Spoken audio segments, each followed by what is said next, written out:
Hi friends, welcome to blueberries kitchen. Blueberries கிச்சனில் இன்றைக்கி நம்ம பார்க்க போகிறது என்னென்னா ஒரு இன்ஸ்டன்ட் லஞ்ச் பாக்ஸ் ரெசிபி தாங்க. அது என்னென்னா இன்ஸ்டன்ட் வெஜ்ஜு புலாவு தாங்க. காய்கறி ஒன்றுமே சாப்பிடாத குழந்தைங்களுக்கு நம்ம இந்த மாதிரி பண்ணி கொடுத்தோன்னா நல்லா கலர்ஃபுல்லாக இருக்குன்னு நல்லா விரும்பி சாப்பிடுவாங்க. நல்லா ஹெல்த்தியான இப்போ வாங்க நம்ம வீடியோக்குள்ளே போகலாம். வீடியோக்குள்ளே போகிறதுக்கு முன்னாடி இப்போ தான் நீங்கள் முறையாக ப்ளூபெரிஸ் கிச்சனாக பார்க்குறீங்கன்னா மறக்காமல் கொஞ்சம் சப்ஸ்கிரைப் பண்ணிக்கோங்க. பக்கத்தில் இருக்கிற பெல் ஐக்கானையும் ப்ரெஸ் பண்ணிக்கோங்க. நிறைய சிம்பிளான ரெசிபிஸ்லாம் போட்டிருக்கேங்க, போய் பாருங்கள், உங்களுக்கு யூஸ்ஃபுல்லாக தான் இருக்கும். மறக்காமல் ப்ளூபெரிஸ் கிச்சனை சப்ஸ்கிரைப் பண்ணிக்கோங்க. இப்போ வாங்க நம்ம ரெசிபி ஸ்டார்ட் பண்ணலாம். இப்போ நமக்கு இந்த பேன் சூடாகிடுச்சுங்க. இல்லை 2 டீஸ்பூன் அளவுக்கு நெய் சேர்த்துக்கோங்க. நெய் இருந்தால் நெய் சேர்த்துக்கோங்க, அப்படி இல்லைன்னா நம்ம ஆயில் கூட யூஸ் பண்ணலாங்க, அதனால் ஒன்றும் இல்லை. இப்போ நம்ம ஊற்றுற நெய் சூடாகிடுச்சுங்க. இதில் ஒரு துண்டு பட்டை, 2 கிராம்பு, ஒரு ஏலக்காய், ஒரு பிரியாணி இலை, கொஞ்சம் வாசனைக்காகத்தான், உரப்புக்காக நான் இதில் பச்சை மிளகா தாங்க சேர்க்குறேன். வேறு பொடி வகை ஒன்றுமே நான் சேர்க்கலை. 2 பெரிய வெங்காயம் இந்த மாதிரி நிகழமாக கட் பண்ணி எடுத்து வச்சுருக்கு. இப்போ நம்ம இதை ஒரு கண்ணாடி அளவுக்கு நல்லா வதக்கி எடுத்துக்கலாங்க. 1 டீஸ்பூன் அளவுக்கு ஜிஞ்சர் கார்லிக் பேஸ்ட்டு இப்போ இதையும் சேர்த்து நல்லா வதக்கிக்கோங்க. பாருங்க ஃப்ரெண்ட்ஸ், நமக்கு இப்போ வெங்காயம் நல்லா வதங்கி வந்திருக்கு. இப்போ நம்ம இதில் எடுத்து வச்சுருக்கிற வெஜிடபிள்ஸ்லாம் சேர்த்துக்கல. நான் எல்லா காய்கறியுமே சேர்த்து ஒரு 1/4 கப் அளவுக்கு எடுத்து வச்சுருக்கேங்க.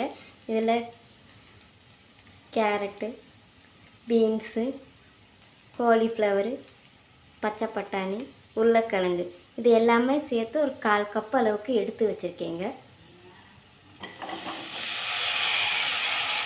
இப்போ நம்ம சேர்த்துருக்க இந்த காய்கறியெல்லாம் வெந்து வதக்க கொஞ்சமாக உப்பு சேர்த்துக்கலாங்க. உப்பு சேர்த்துட்டு இப்போ நல்லா வதக்கி எடுத்துக்கலாம். நம்ம காய்கறி சேர்க்கும்போது பார்க்குறதுக்கு நிறையா இருக்குங்க, ஆனால் வதங்கி வந்த விட்டு கொஞ்சோண்டு ஆயிரும்.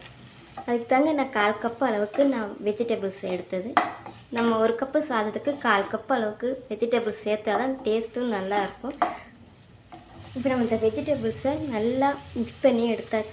இப்போ நம்ம இந்த வெஜிடபிள்ஸை மூடி போட்டு ஒரு 2 நிமிஷம் நல்லா குக் பண்ணி எடுத்துக்கலாங்க. சிம்மில் வச்சே தாங்க நம்ம இதை மூடி போட்டு குக் பண்ணி எடுக்கணும். ஹையில் வச்சோன்னா சிலப்போ கரிஞ்சு போகிறதுக்கு சான்ஸ் இருக்குது. அதுக்கு தான் நான் சொல்கிறது, சிம்மில் வச்சே நீங்கள் குக் பண்ணி எடுத்துக்கோங்க. மூடி போட்டு இடையிலே இந்த மாதிரி ஓப்பன் பண்ணி மிக்ஸ் பண்ணி கொடுத்துக்கோங்க.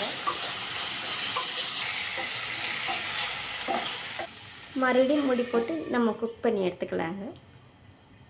மறுபடியும் மூடி போட்டு குக் பண்ணி எடுத்துக்கலாங்க. இப்போ நம்ம ஓப்பன் பண்ணிக்கலாங்க. இப்போ 2 நிமிஷம் ஆயிடுச்சு. ஃபஸ்ட் நமக்கு காய்கறி எல்லாமே நல்லா வெந்து வந்திருக்கு. இங்கே இந்த மாதிரி மசிச்சு பார்த்தாலே உங்களுக்கு தெரியும். இந்த மாதிரி நசுக்கி பாருங்களேன், நல்லா வெந்து வந்திருக்கு. இப்போ நம்ம இந்த ஸ்டேஜில் குக் பண்ணி வச்சுருக்கிற சாதத்தை சேர்த்துக்கலாங்க. நான் இன்றைக்கி பாஸ்மதி ரைஸ் ஒன்றுமே எடுக்கலைங்க. சாதாரண நம்ம வீட்டில் பண்ணுற சாதத்தில் தாங்க இன்றைக்கி நான் பண்ணுறேன். இப்போ நல்லா மிக்ஸ் பண்ணி கொடுத்துக்கலாம்.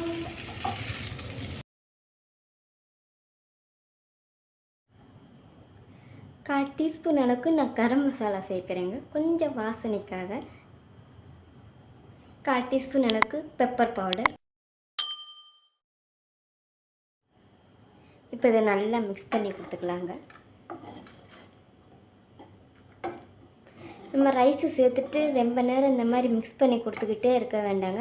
நமக்கு எல்லாமே மிக்ஸ் ஆகி கிடச்சா போதும். ரொம்ப நேரம் கிண்டிக்கிட்டே இருக்கணும்னு தேவையில்லை. லேசாக நமக்கு அந்த ரைஸு குக்காகி வந்தால் போதும். இப்போ நான் அடுப்பை அமுத்திடுறேங்க. அவ்வளோதான் ஃப்ரெண்ட்ஸ், இப்போ நம்மளோட அருமையான இன்ஸ்டன்ட் வெஜ்ஜு புலாவ் ரெடி ஆகிடுச்சு. பாருங்களேன், பார்க்குறக்கு அப்படியே நல்லா கலர்ஃபுல்லாக இருக்குது.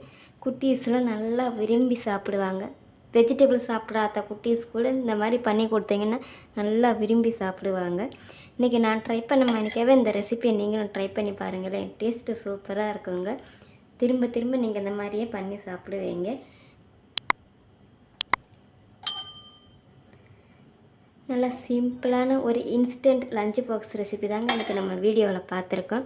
இந்த ரெசிபி உங்களுக்கு பிடிச்சிருக்கும்னு நினைக்கிறேன். பிடிச்சிருந்துச்சுன்னா மறக்காமல் ப்ளூபெர்ரிஸ் கிச்சனை சப்ஸ்கிரைப் பண்ணிக்கோங்க, லைக் பண்ணிக்கோங்க. மறக்காமல் இந்த ரெசிபியை ட்ரை பண்ணி பார்த்துட்டு எப்படி இருந்துச்சுன்னு கமெண்டில் சொல்லுங்கள். தேங்க்யூ.